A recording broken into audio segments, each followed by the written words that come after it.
We are already going live, okay, and I want to especially thank all of you all for being here today. And it's fantastic having this session about sustainability and to regeneration. And I think it's a long call. It's been long waiting for us to have sessions like this. Malaysia overall has been in the infant stage, taking baby steps towards regeneration, and what we're trying to explain here is not a replacement of what sustainability is all about, but to ensure that uh, regeneration is actually a birth of sustainability, and therefore it's expanding further, and that's how we are seeing it. When entrepreneurship and sustainability came about, the goal was actually to actually create stewards in the sense to have accountability in what they do in their daily lives in the office, and therefore leading on to their employees and families likewise, and this is the way to actually bring forward certain changes that we need to take place. Regeneration, as we know it, may take years to come before it is actually a change of conscience, not just a mindset. So it is a long-term practice evolution that might take place. I believe the pandemic has actually cut that time short. So let me just introduce the panel that's here today, and we have a very special guest from Costa Rica. First and foremost, let me introduce Dr. Anne Monroe Kwok. That's Dr. Manjit Kaur, Ms. Sunita Devi, Dr. Ramat. Our moderator for today is Mr. Brian Cracknell, and last but not least, our special guest, Mr. Edward Muller. So I pass this over to you, Brian. Okay, thank you very much, Lewis. Thank you for your appearance. People on the panel coming at this sustainability and regeneration from different angles. And what we hope to do today is to get a better idea of how we can act, what we can do individually and with our organizations and in collaboration to further regenerative practices. But let me ask, first of all, individuals to just briefly introduce yourself, your name, your designation, and what is your interest in today's topic, just briefly. Edward, could we start with you, please? Thank you. Sure. I'm Edward Muller. I'm in Costa Rica. I'm the founder and president of the University for International Cooperation. It's an online university. We're in over 60 countries. And I've been leading the regenerative development movement nationally and internationally for about 10 years now. And actually, I'll talk about a little bit about the regenerative Costa Rica, transforming Costa Rica into a regenerative country. Thank you. Yeah, I think this is one of the big things we're looking forward to today is the Costa Rican example and how we can learn from that. Okay, thanks very much. Anne, over to you. Okay, hi everybody. I've been in Malaysia 35 years. My background is in social science. I'm a sociologist as well as an educator. I started my passion, the thread through my life, has really been about holistic development. And the journey that's taken has been in working with communities, might be marginalized children, it was in the business community, to help people change their thinking. So it's modeling best practice thinking that brings me here today. And I'm really curious about that question you posed, Brian, which is really the question Lewis was mentioning about business people. Which portal can we use in order to enter the minds of people who think very differently from this? So that's me for today. Thank you. Okay, Manjit, would you like to introduce yourself? Thank you. Thank you. Good morning, everyone. I've been developing capacity and skills at universities, workplaces, and in the community for 35 years now, with particular interests in discourse, strategic, and intercultural communication. I'm currently associated with Engender Consultancy, a social enterprise committed to advancing the empowerment of women and gender equality for an inclusive, equitable, and progressive society. So my interest today is to see how gender fits in this whole role of, in sustainability and regeneration. Thank you. Thank you. Thank you, Manjit. Sunita, would you like to introduce yourself? Thank you. Certainly. Hi, good morning, everyone. Thank you, Brian. I am Sunita. So I am a sustainability communications trainer. I started off conducting training for business communications, most of these companies and their employees. And what I've evolved to become is to speak to the senior level people in the organization and showing them how they can be sustainable, responsible, and how to actually communicate this through their reporting as well as all the other CSR activities and the integrated approaches that they've had thus far. So basically, I am a trainer and I've been doing this since 2003. And the traction for sustainability reporting started in 2013. So that's been keeping me busy in this, ever since, because of the compliance and sustainability reporting requirement by Bursa Malaysia. So that's how my journey has been. Thank you. Sounds a very interesting one. Okay. And Rama, could we ask you to introduce yourself? Thank you. Right, lovely. Thank you very much, Brian. Very good morning, everybody. My name is Rahmat. My background is mechanical engineering, but my PhD was actually in social networks and trust, in getting people to adopt novel concepts. In the past couple of weeks, as a matter of fact, I was part of a Malaysian voluntary group that has rolled out a number of COVID-19 combating innovations. One of the lessons we've learned is that it's not enough believing that technologists will actually adopt solutions that can actually not only be sustainable but regenerate itself. So my interest today is actually looking at methodologies similar to Ms. Hua and such interest. My interest is actually looking at what are the leverages that will get people to actually buy into novel regenerative ideas that regenerate. Because if we can't figure those leverages out, or levers out rather than leverage out, it's not going to work. Yep. Right. Yeah. We're having a bit of problem with your connection there, but I think I got the gist there of your angle you're coming at is innovations and how we actually get people to buy into that, and Yes. particularly looking at the technologies involved. But we'll come back to you later. There's a lot of input we're going to get from you. Okay, thanks very much, everybody. I think that gives us an idea of the breadth of experience and wisdom on the panel. And what I'd like to do is just try to integrate this a little bit and summarize it at the end. Edward, perhaps you could give us a little bit of introduction. Okay, should I load the slides up right now? Or Go ahead, Edward. Yeah. Yeah, you can. Okay. Just a moment.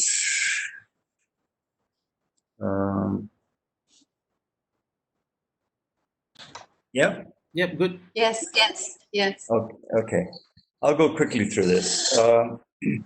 33 years ago, we ended up with the famous definition of the ability for future generations to thrive. By now, there's 500 million entrances in Google if you look at sustainable development, and we still missed it. We never got to it. So in the process, youth, I don't know what's happening, but it's not. No, it's okay. Okay. Good. In the process, youth has already realized that they don't have a future. And they've spoken this out very loud and clear over the last few years. And if we actually look at what's happening at the planetary level, the planetary boundaries approach, I don't know if all of you know it, but they basically have defined the main global changes that affect the planet and that have moved us into the Anthropocene. So basically the main changes in the planet today are caused by humans. Now, a lot of people don't even realize when we look into these global changes that biodiversity loss and fertilizer use Sorry, the internet is very slow, so it's not really moving my slides on time. Hmm.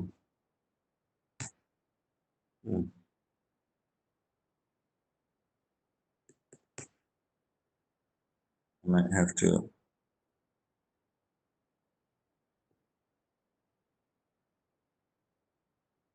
use this. Yeah. This here. Biodiversity loss and nitrogen and phosphorus, so fertilizers and biodiversity loss are going to get us out of the planet before anything else does. And a lot of people are talking about climate change, but climate change actually is coming even afterwards. We have land use change, and then in fourth place, climate. In the high-risk area beyond the zone of uncertainty are biodiversity and fertilizers. And if we look at the impact of agriculture on it's responsible for 80% of global change. It's only responsible for about 30% of climate change, but it is responsible for about 80% of global change. So basically, agriculture is what's killing us. And I don't know who got the bright idea to put poison on the food we're going to eat and to put nitrogen in soils because it kills the soils and makes them unfertile. I don't have time to go into the explanation of this. I just want to use that as a basis because now a lot of the things that are happening in analysis revolve around the planetary boundaries. So here's the environmental footprint family using the planetary boundaries as the main structure. So basically what has happened is we made a mistake about 30 years ago telling people that we had to take care of nature. Actually, nature can take care of itself. It actually has shown how resilient it is bouncing back if we just give it a chance of 2 months rest. What we should have been telling people is without nature, we're not alive. And that changes the relationship. So it's not by planting a tree and recycling a bottle that I'm going to be good. It's actually not doing harm and allowing nature to keep on thriving and providing the services for us. So I think nature's still thinking about us and doing us a little favor and sending us a virus, which is the tip of the iceberg of what would be happening anyway over the next 10, maybe 20 years with planetary collapse, which is going to kill 7 billion people and not the amount of people that are being killed now. So this is just a small sample to show what a fragile and broken system we have been building around the planet that caught us totally off guard. So we're not resilient, and our system, our economic system, has actually been the behind this whole process. So I'm not going to go into details in economics, but as Fioramonti and even Joseph Stiglitz we're mismeasuring development. So GDP is a gross domestic problem, actually, and it never measured development. And it has a very good correlation with the inequality coefficient. So the higher the GDP, the higher the inequality in the country.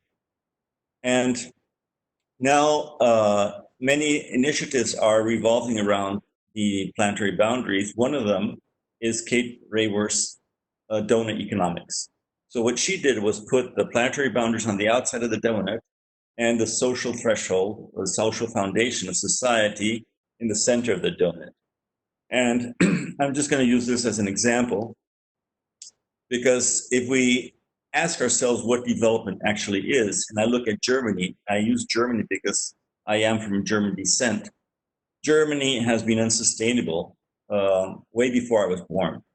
So their ecological footprint is a lot higher than their biocapacity. So they have managed to achieve a perfect center of the donut, the blue part, the social threshold, but at a huge cost. You can look at their planetary boundaries in nitrogen, phosphorus, CO2 emissions, material footprint, ecological footprint. It's way beyond the capacity of the country, which is the dark green circle. So Germany has achieved its comfort and development by sucking out the resources of the rest of the planet. And this applies to Japan, to the US, to Canada, to Great Britain, to all the developed countries. So what is actually development? If we look at Costa Rica and Chile, take two countries in Latin America, Chile is the model of the World Bank, the model of the World Monetary Fund. It is what we've been put down our throat as the ideal country. Now, Chile and Costa Rica both are unsustainable. Our footprint is above our capacity. But if we look at the donut, Chile and Costa Rica have a similar donut, only Chile's inequality is double the amount as Costa Ricans. And Chile's number 22 at global competitiveness. So it's a really competitive country in terms of free trade and the market system, but socially, it is very unequal. And that is what brought the system down. That is what brought Chile down in last year, the end of last year, where they're trying to build a new constitution because the whole system fell apart. Now, if we look at these two countries, Costa Rica has actually achieved a higher level of social threshold with a lot less impact beyond our planetary boundaries. So if we look at the social progress index in health and wellness, Costa Rica and Germany are at the same level, and Chile is 10 points below. So I can actually say Costa Rica is a model for development because we have achieved the same health and wellness levels as Germany without destroying the planet to that large extent as Germany did. And if we look at Malaysia, you're also unsustainable. Your footprint is way above the by capacity. But if you look at the donut, it's scary because you have a lot of white spaces in the social threshold. And you have a huge emission, huge fertilizer, huge material footprint. So it's a totally wrong model for development. And that is what we have to start looking at on the long term. So basically, our project in Costa Rica, the Regenerate Costa Rica project, what it focuses on is reversing the planetary boundaries and getting a full social threshold. So these are the indicators that we're going to be working on for regeneration. And our concept of regeneration is slightly different than Bill Reed's in Regenesis or John Fullerton's in regenerative economics. We do use his 8 principles. I'm working together with all these organizations. But we talk about functional landscapes, regenerative society, regenerative economics, regenerative culture, regenerative politics. We need to get young women to lead the countries if we want to have more success, and we need spirituality. So the mindfulness, the responsibility, Earth Charter, we use a lot the Earth Charter for that top level of regeneration. So we're using now the donut model with Kate, and the initiative is called Regenerate Costa Rica. So the way to do it is actually you start looking at relationships, at the holistic approaches. So do we allow the world of degradation and fragmentation, where we have all these characteristics that we don't want, like we're poisoning our food, the insecurity of the supply chains, our unsustainable urban footprints, fragmentation, isolation, fear. So a disabling isolation is what we have in our current model. And this is what we should be looking for. How do we create a world of regeneration and synergy? These slides are actually from Anthony Hodson. He actually made them for me a couple of days ago because he's also helping me with Regenerate Costa Rica. So we can actually work on each of these dimensions and the interactions for enabling the connectivity required to bounce beyond. We cannot bounce back to the old system, so we need to bounce beyond. And these are just some of the indicators that I wanted to show you. So I'll stop sharing. See if I can. Thank you. Thank you very much, Edward. I think that's given us a very good idea of the Costa Rican model and your emphasis on connecting, being ourselves better, and facing reality, particularly the Malaysian model that you mentioned. Mm-hmm. Okay, we will return to these points, particularly some that you made about mindfulness and responsibility. And I think some of our other speakers will pick up on that. Okay, could we turn to, with that in mind, could we turn to Anne now? Anne, perhaps give us some idea for other people watching what's your take on this, and how do you see us moving towards, given the background that Edward has given us, how do you see us moving towards more regenerative practices in Thank you, Brian. I think it starts with basic principles. If we look at some of the best practices in the world that already exist, from indigenous culture, for example, then how is it that Sawadogo in Mali came to that realization that he needed to encourage indigenous trees to grow? He came to it from I don't know him, I haven't actually met him. From what I've read, he had that curiosity of thinking. He was interested in learning from what is in the environment around him. He looked, he examined, he tried, he experimented. It's that kind of thinking that I believe is really important in the education system, sadly lacking in our education. And I've been in the Malaysian education system for a number of years as well, at different levels. So I think there's that curiosity about nature and having tools at hand to be able to model out the thinking and noticing what's working, what's not working. So going back to indigenous practices, for example, learning from that rather than having university experts flying in, as has happened in the past, to tell the country how to run their oil plantations. I think that's so. This kind of modeling is really about the belief, the driving belief at work, and the thinking, the curiosity, the observation skills, the experimenting, and then the practice of learning from experience. What's the evidence? And when I've done this with people, like I was doing this yesterday with people with cancer, how does that work? So it's a real comparison of two frames of thinking. One frame of thinking is generative. The other one keeps you in a very stuck, sick place. So in broad terms, the work that I've been doing for the last 10 years really is around asking, taking that frame of inquiry to find out what is needed in this context, what kind of thinking is going to be generative. So I'm very excited about what I've just heard. I've been reading Doughnut Economics. I'm really very, very interested in we spoke about that recently, I think, with the model that provides. Kate Roberts and Doughnut Economics, Right. Okay, thanks very much. Yeah. Yes, go on, Anne. Sorry, just to finish that, Brian. I mean, I'm new to this group. I'm new to this. I see all of this really as an integration of much of my life in many ways.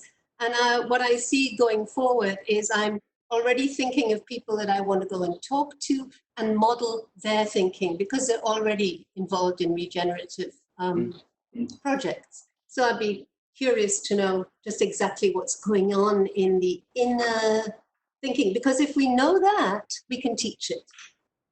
Yes, excellent. Okay, thanks very much. I've known Anne a long time. We've both been in Malaysia a long time, and I think one of the key things, as you see there, is her passion, undimmed. This stage. Okay, thanks very much. So it's about curiosity, a frame of inquiry, being more mindful about what we're doing, and we appreciate your efforts towards getting more people involved. You've always been somebody who wants to reach out and help others in the work that you do. Thank you.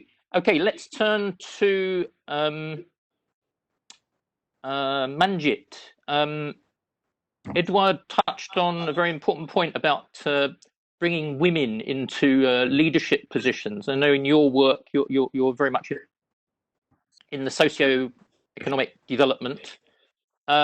So how do you see us enabling women more in the post-COVID era to get the positions that they should have? Thank you, Manjit? Brian. So first of all, I'd like to thank Luis. Thank you, Brian. So first of all, I'd like to thank Luis for bringing me into this whole endeavor and this effort, because I think this allows us all, as even Anne has pointed out, for us to get engaged in this whole effort to somehow, renew the whole planet. So from where I'm coming, this pandemic has shown even further the social inequalities, the economic inequalities that underpin communities and nations, particularly for women. Particularly for women. But now there's a chance, because you see the world has hit a pause button, and we can ready ourselves for a reset. So how do we want to work on that? So first of all, we need our government to lead in smart partnerships with various agencies, including NGOs and NGOs that work with women. So we need to apply a paradigm shift in our mindset, reframe leadership and women in leadership roles. I mean, just let's look at New Zealand and how Jacinta Ardern has, led the way in reshaping the landscape. And then what this can lead us is that we need to take a gender-responsive approach in all response and recovery efforts when delivering, for example, economic stimulus packages and instituting social support mechanisms. So therefore, in all this decision-making processes, greater recognition needs to be accorded and women provided greater access to financial resources and services towards a new reimagined world. This is not to be seen as handouts, but rather to tap on women's strengths and knowledge to regenerate the nation. So if we assume a more participatory approach, then women may take the lead and put in place community-based actions that are sustainable. For example, even in improving food supply chains to avoid wastage, just for a short thing. Now, post-COVID, we all know there's going to be a greater reliance on technology for education, for work, for everyday life. But yes, there's this digital divide. So we need to allocate resources so that women are able to bridge this digital divide and move up and be better able to focus. So if there's better capacity building and resilience amongst the communities, then to ensure that no one is left behind, then what happens is this goes in line with the Sustainable Development Goals as well, particularly Goal 5, which is about achieving equality for women.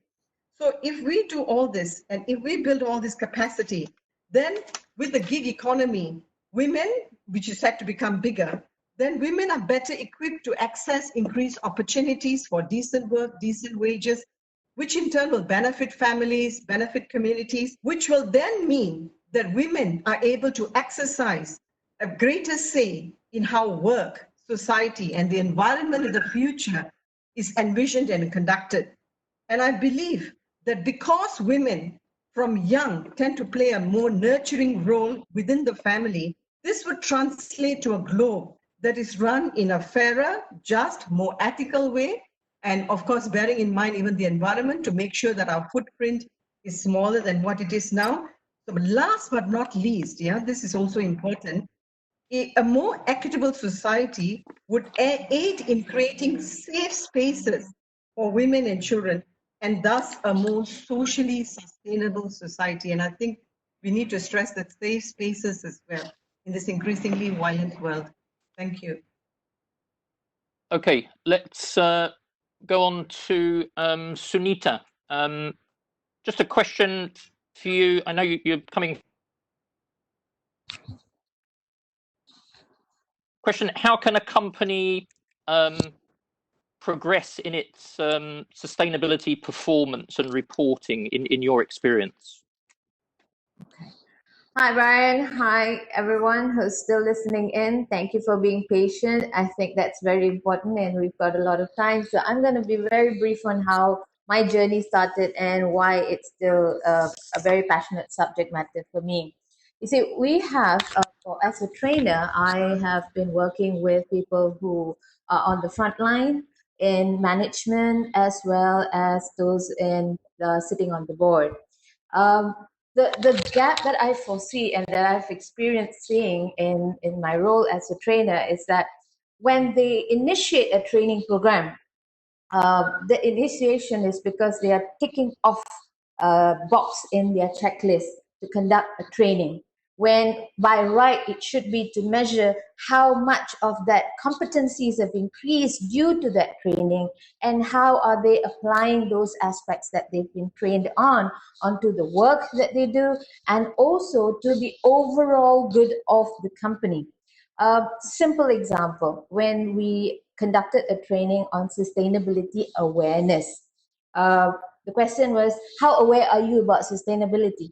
And here we asked this question and we conducted this program for the senior management, and they came back and said, sustainability, yeah, we do a lot of that. We plant trees, we recycle. So it's very short-term thinking when you talk about sustainability, when here we have got these companies putting in investments somewhere around 200,000 to even 2 million on CSR activities that has no long-term benefits, does not create a shared value initiative at the end of the day.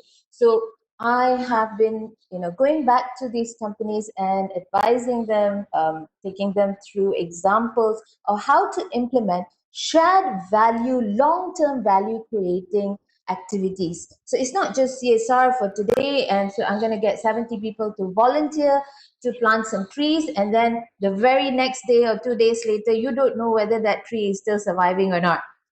And how many trees do you really need to plant, and how much do you really need to invest in order for you to make a global impact or somewhat of an impact towards that activity or initiative. So for example, is 40,000 trees really sufficient? So this kind of questions is what I raised during these trainings. And when I raise these questions at the board level, the question that would normally appear in their head, it's like, oh yeah, we've actually approved this much of investments or this much of expenses to CSR. What did we get back? Where is the ROI? So the board of directors understand that there is a strategy towards sustainability in the organization. However, there is a disconnect along the way from the board to the senior management and to those who actually execute those activities, simply because they don't understand the principles of sustainability, they don't understand the background of sustainability. I'll give you another example. We have got about 903 companies, according to Bursa Malaysia, listed issuers. However, if I were to look at the main listed issuers, there are about 772. Out of these 772 companies, there are only 69 listed under the FTSE for Good index. So what does this really tell us? It's actually telling us that there are a lot of companies out there who are spending a lot of money disclosing about sustainability, producing a sustainability report, but then they're really not taking steps for long-term value creation. And that is really the reason why I got into training, and I'm still into training. What we want to be able to do is ensure, it's also part of what we're doing here at Regen, because typically what we're ensuring is the stewardship that Louise talked about earlier today is actually driving accountability. Not only accountability, not only responsibility, but transparency in the data that they share, in the information that they share in the public domain, through compliance reports, through sustainability reports, through CSR reports, through annual reports. Those are all documents which they produce in some way haphazardly, because often those documents are not provided or even drafted by themselves. It is actually outsourced to a third party to write, and that third party agency then outsources it to the ghostwriter or a copywriter. So how much does the copywriter understand the strategy and the development of sustainability of a company owner, unless you're actually meeting them and carrying out interviews before you even put together this thing? Okay, so that's thank you, Sunit. Can we just pause? I think you've touched on a very important point there about how, and this is one area where we find that sustainability is not really working out in the reporting sphere. There's a lot of 3-star, what we might call star, long-term value, integrated, connected approach. We'll come back to this. I'm sure we'll. Can I just ask? We'll come back to Edward in a minute. I just want to bring in Rama. to give us some insight. Thank you for that, Sunita. And Rama, perhaps you could just inform us a bit about the domain you're working in, which is a very important one and which has implications for what we're doing in sustainability practices, and especially if we're looking at regenerative practices, and that's innovation. Just give us a bit of an idea of where you're coming from in this whole picture. Right. Thank you very much for the question, Brian. Good day, everybody. Glad to have this opportunity to share. Pertaining to your question, Brian, essentially, what is the aspect of innovation that plays a role in the regeneration mindset? Now, one of the biggest issues that we have seen when people deal with innovation is the fact that they forget that for innovations or novel ideas to become innovations, they have to reach the end users. A lot of people forget that, or conveniently forget that. And the moment their novel ideas gets to the market, when I say the market, I mean that a big company purchases those particular solutions without rolling them to the end users. A lot of people champion that their ideas have become innovations, and that's not quite true. And in the regeneration mindset, that is quite critical, because one needs to understand that in order to regenerate, we have to ensure that whatever resources that we actually use can either be modified into a form that can be reused again. And that's quite different than sustainability, the way I understand it. It can be modified again. So we actually use the same resources rather than approaching or rather achieving sustainability through using different resources to deliver the same thing, albeit at a more advanced stage. Now, just to share with you some of the work that my team has done the past couple of months. What you can see here is actually the combat solution, the mobile COVID test unit. It's essentially a shipping container that's been modified so that we can actually carry out large numbers of COVID tests, COVID swab tests. Notice that we have one of the elements of this particular combat as sustainability. And not only does it reduce the use of PPEs, in other words, the personal protective equipment, but on top of that, it can be modified. The same resource can be modified for different users post-COVID. Now that's important because we didn't start with this mindset. It came as an afterthought, and then we realized, hey, compared to the other solutions out there, this is the main edge that we have. It doesn't mean that this particular unit can't be modified to anything else. And as such, it's designed with regeneration in mind. It was interesting to actually see how that mindset was accepted when initially it was not. And this, the way we actually got that message across is, allow me to actually stop sharing this particular screen, is by adopting a social data analytical approach. We didn't go as far as I wish we could have, but let me just give you an idea of what it is. Here's an example of social data analytics in action. This example is actually based on an organization that tried to carry out a number of initiatives to improve the work culture and performance, which include sustainability initiatives. What we found was that, let's see whether I can scroll to the next slide. What we found was that in this organization, let me zoom in this organization, the backbone networks, the connectivity between the staff actually looked something like this. So perhaps you can see on your screen now, we have blue dots, red dots, yellow dots. Those colors represent different business units within this overall group, or different companies within this overall business group.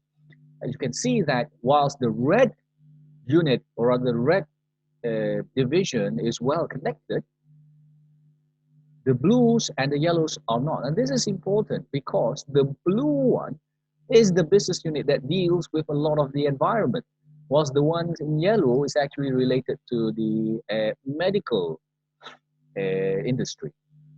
So with using this particular analytical methodology, we can see what is the stumbling block behind disseminating that mindset throughout these organizations. It's this analytical capability that we brought to bear into the combat ecosystem to understand, for example, who are the well-connected groups, or who are within the well-connected groups, who's disconnected. As you can see, some of the notes here are not. Let's see whether I can actually expand this to full screen. Let's see if that works. So it doesn't work.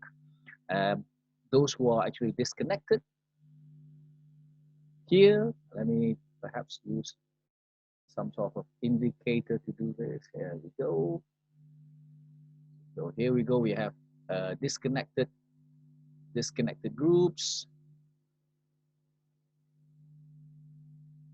And by identifying them, we can actually recognize who is actually not talking to each other. Yes. Now, by identifying these groups, we can then carry out, oh, wow, what was that? We can actually carry out effective interventions to ensure that the overall, everybody in the group accepts or understands the arguments behind adopting a new approach. And if there are those who disagree, we can actually identify those particular concerns more readily using people that they actually trust. For example, if you see in this particular green group here, let me just you look at this group that's actually circled in green, you can see that somebody is actually quite central. This particular person here is quite central. So we can actually leverage on this particular person's networks to understand what's stopping the rest from adopting those particular mindsets. Of course, those who are disconnected, we need to actually find other methodologies, other mechanisms, or rather other channels to actually reach out to them and hence convince them that, hey, this is a very good idea. So this is essentially what we need to do to ensure that the message is heard, the message is understood, and the message is embraced by everybody within the group.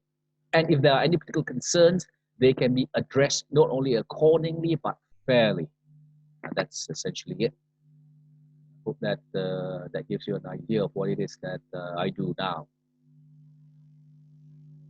Very good. I know you've been at the front line of innovation the last couple of weeks, helping Malaysia to respond in the COVID epidemic that we face here. Can I just make one just say a sentence then, Brian?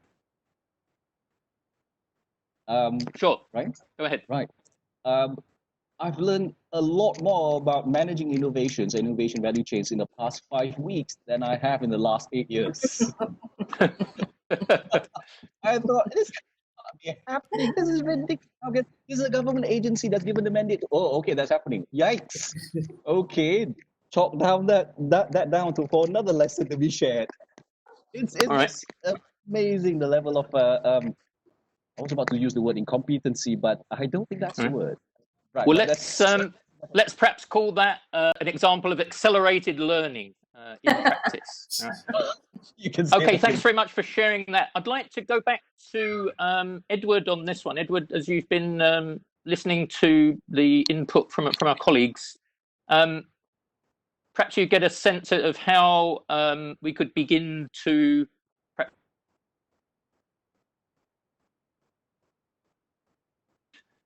perhaps make greater steps forward in regenerative practices after this, because this is something that we really want to focus on.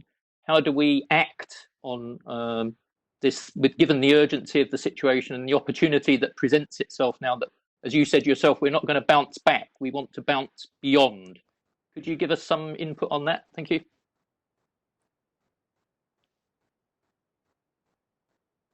There.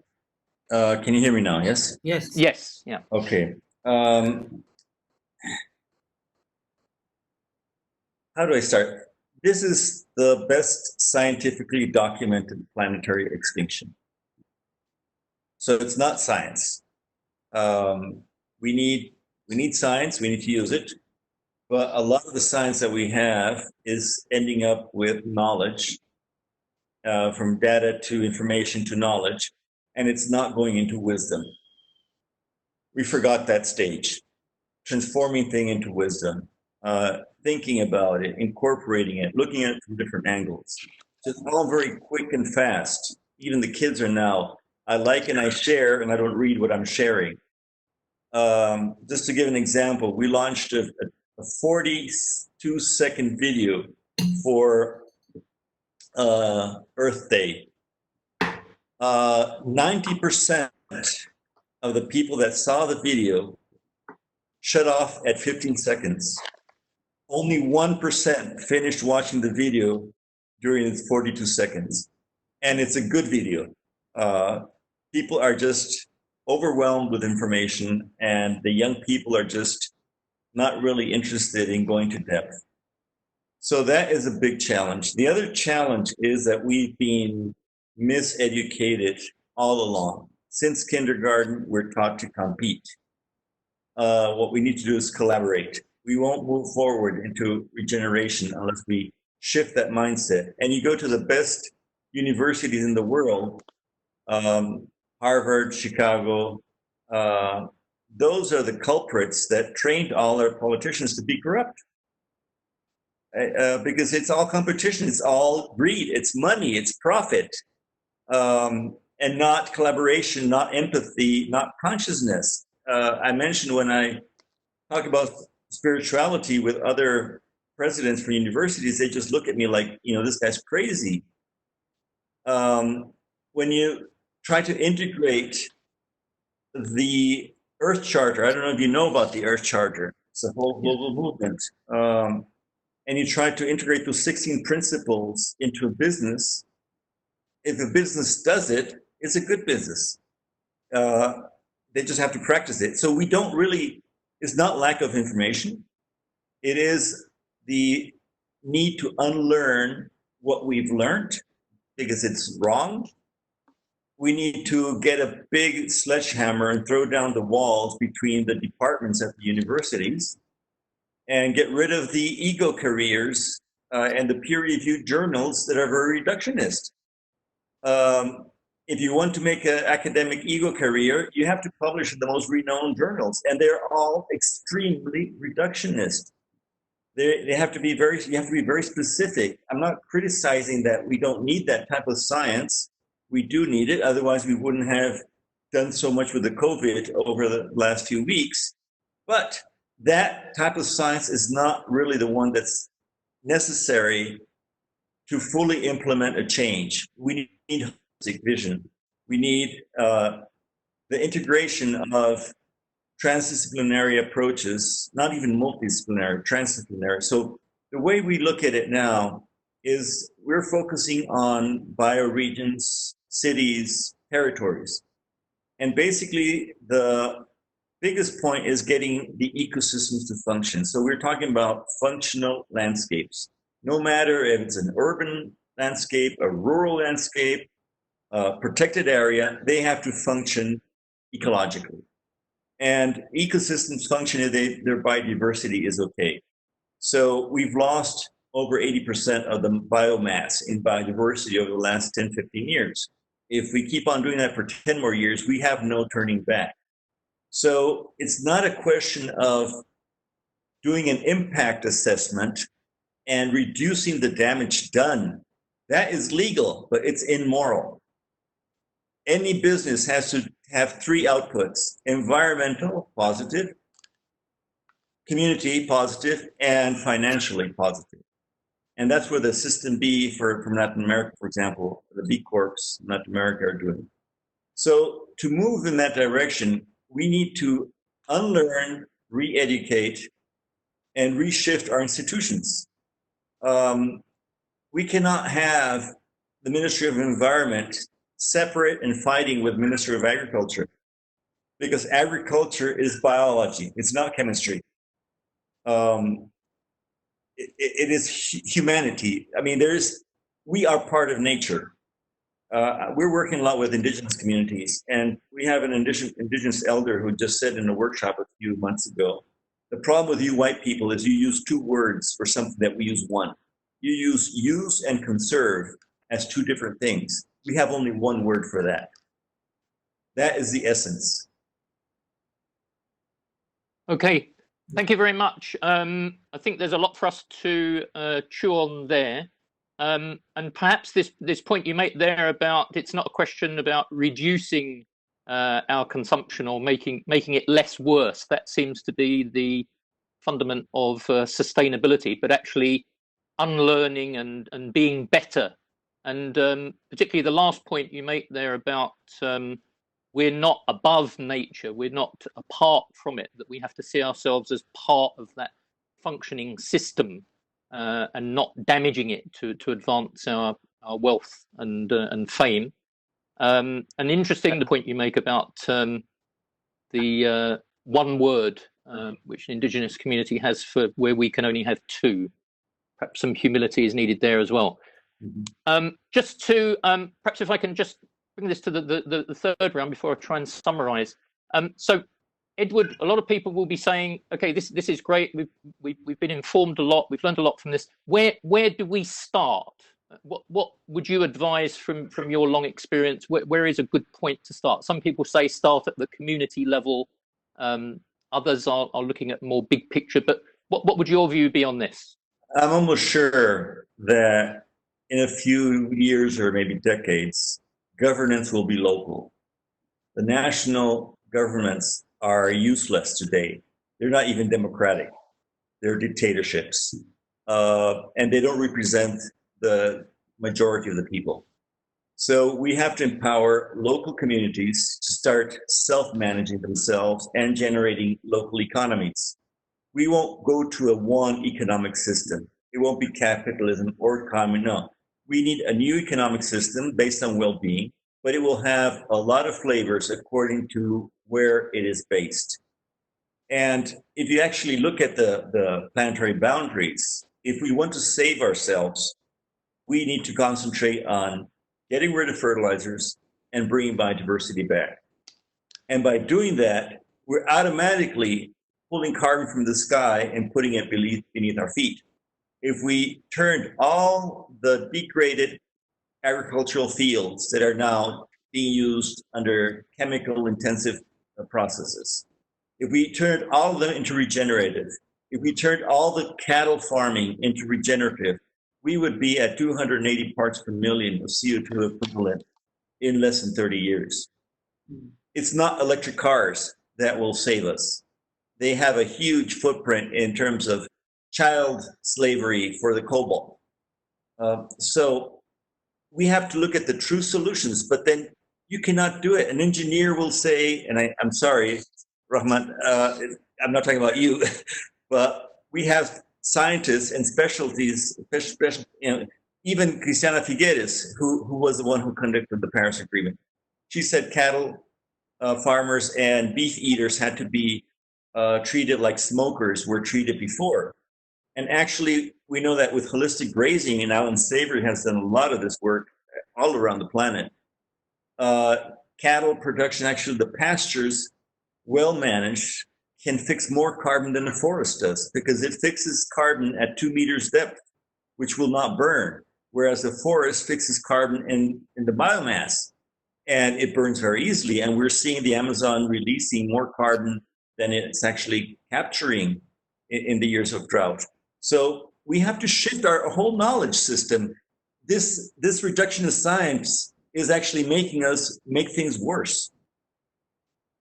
This is about looking, first of all, at the convergence of crises, and you see these as mainly in the agricultural sphere, use of fertilizers and the shocking biodiversity loss. Okay, I'm conscious that we're moving on. It's all very interesting.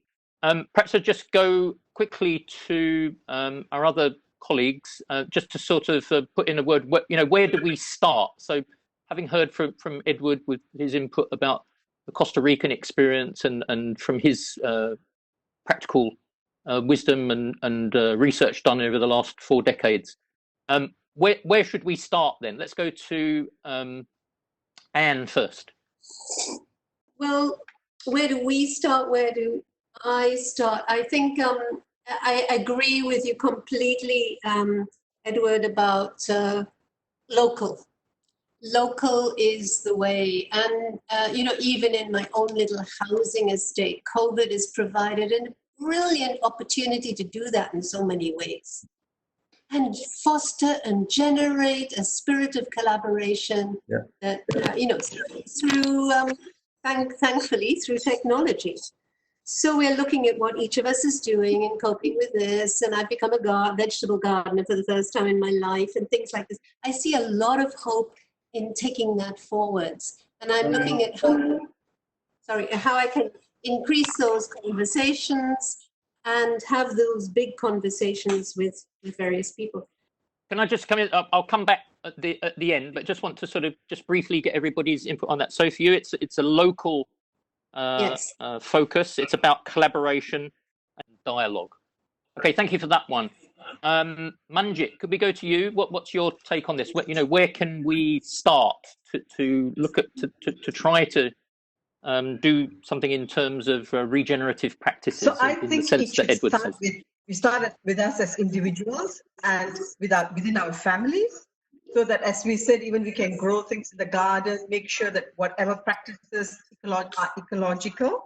So it starts with us within the family, and then to women to come in, because I really feel that women are more grounded to nature, and therefore women need to come in and play a bigger role in deciding what is best for the community and for the nation, and hence for the world. Okay, so for you, it's at individual level. It's about things you can do perhaps through to nature, but in particular enlisting women more in because of their empathy and their characteristics in the decision-making process. Thank you for that. Okay, could we go over to Sunita? How do you see this? Where can we make a start from your sustainability background? The first should be a sustainability audit.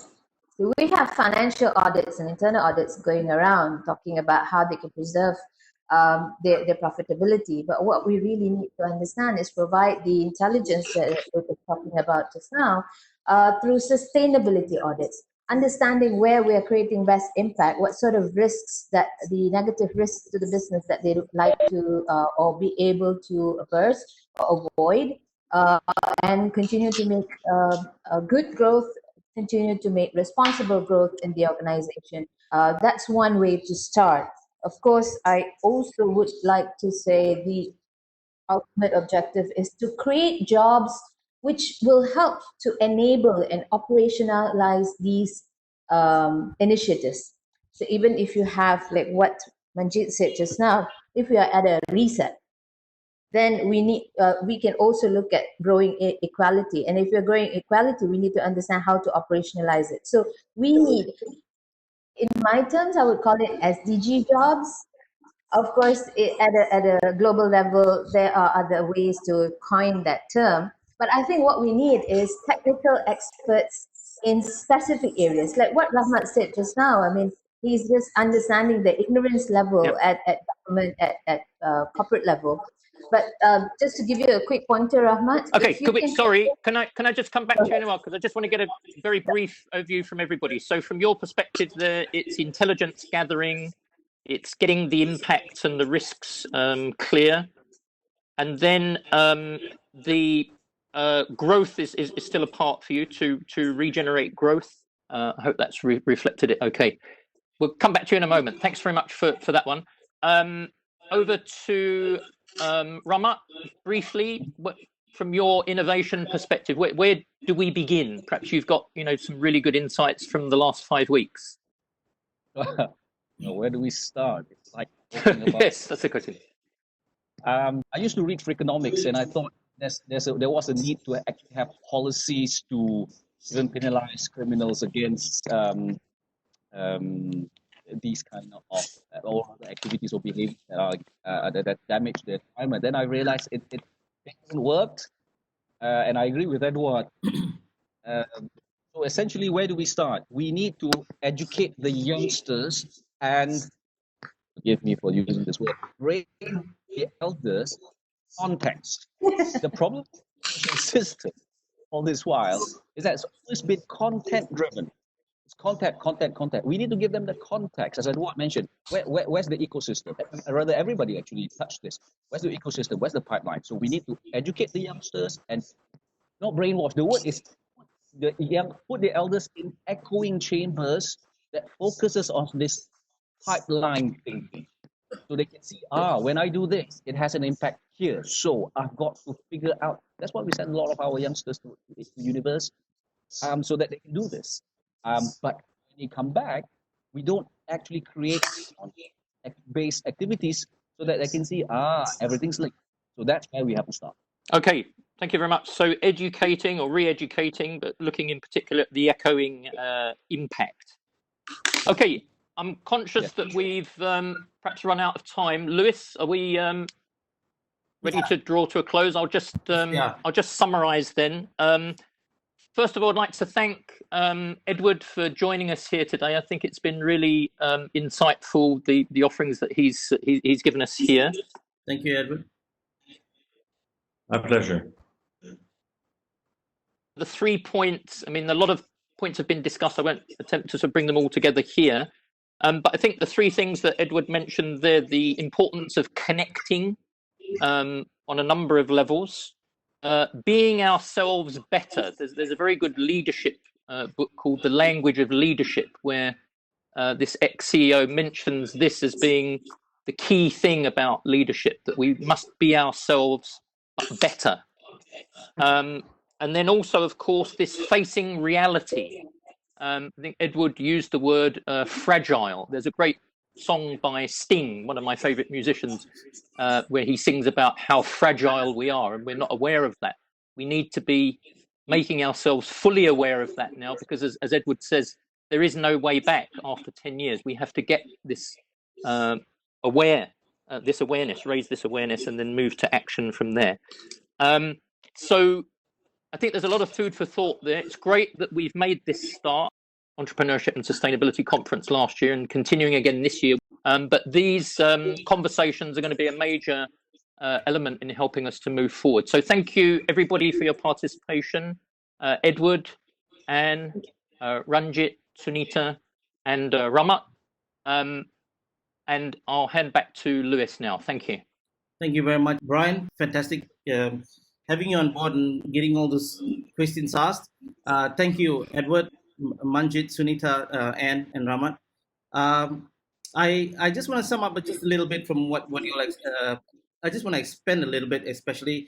I want us to remember, and people that remember that we are not just humans. We are also human beings, and we have a soul, and everyone shares the same.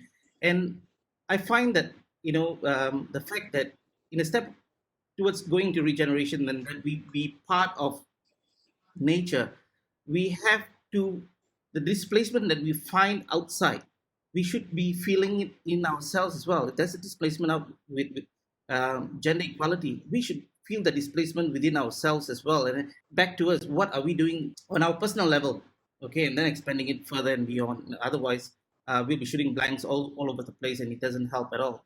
So leading on to the conference, this is part of a 22-24. So we finished 2 weeks of webcasting already, and we're down to another 22 weeks of continuous webcasting of many different other topics leading up to the conference in September.